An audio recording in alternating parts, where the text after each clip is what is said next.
Okay, we're here with Freddie Roach at Wildcard Gym, and I know, Freddie, you're getting ready for a workout with Manny. Can you give us an update? You're about, what, 3 or 4 days removed from arriving here from the Philippines. How have things been going in preparation for the November 14th fight against Miguel Cotto? Things are going well. Monday we had a real good day in the mitts, and then yesterday he boxed 10 rounds. He did very well. Better than I expected because we still have a little bit of jet lag. We're still not sleeping that good yet, so that's why he's a little bit late today because we had a hard run this morning on the track, and then he just passed out. So he just woke up. He's on his way right now, so he's gonna be a little bit late today. But it's gonna take us 4 or 5 days to get through the jet lag.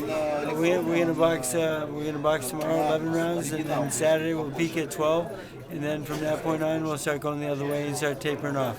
Great. You previously had Manny fight a welterweight fight against Oscar De La Hoya, but clearly that he was at the end of his rope. Now you're fighting another welterweight fight against a guy who's really close to being in peak performance.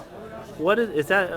Can you talk about the challenge of Miguel Cotto and how you try to win this fight? Well, Cotto, after we beat Cotto, they're going to say that he got beat up by Margarita and that he's slipping too. I mean, I still get frustrated when people say Oscar was all done. Before the fight, he was going to kill us. I mean, did Oscar have a bad night, or was Manny just too good for him? I look at it as Manny being too good for him. So, you know what? We're going to be too good for Cotto, and they're going to say that Margarita won the fight for us. But that's the nature of people, so that's okay. But the win's important. Manny's in great shape, and I've studied tapes of Cotto very well. I know his strengths. I know his weaknesses. We're going to take advantage of both, and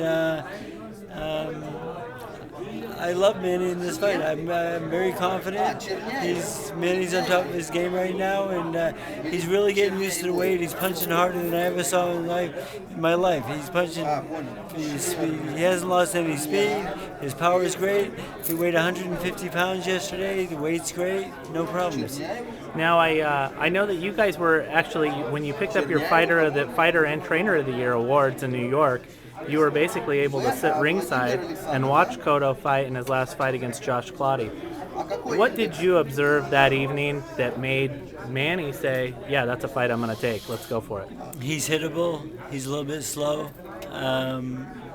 When Manny can hit people, good things happen for us. I mean, I don't worry about people I worry about people that are not hittable. Like, Floyd Mayweather, he worries me a little bit. It's a hard style for us. A guy that's hittable, we usually have success with. So I'm not really, the thing is he can punch though, and I do respect that. And he has a great left hook, but we know how to get out of the way of that also. I know you always want Manny at the top of your game, at the top of his game before every fight, and this training camp was a little bit different. You spent a lot of time in the Philippines. Did that go well? Is there anything that concerns you at all entering this fight about any distractions or any other outside interests that may be affecting Manny in a negative way before this fight happens? Well, Manny Pacquiao, he has distractions his whole life, it seems like, and he thrives off it. And the thing is, it was sad that the number of people passed away during the typhoons and so forth, and we did what we could, but we never missed a day training. We had the first month was great, but then when we broke camp and went to Manila for 5 days, it was kind of chaotic a little bit because everybody was pulling at him and trying to get him to do too much. In the last 8 blocks, and I wasn't really pleased with the way it went because his focus wasn't there. So his condition is great. His focus I had to get back, and I think I got it back yesterday. We boxed 10 really good rounds. His confidence is back, and we still have a little bit of jet lag, so he's going to get better tomorrow, and he'll box 11 rounds, and I got 3 good sparring partners, 2 new guys to keep it fresh.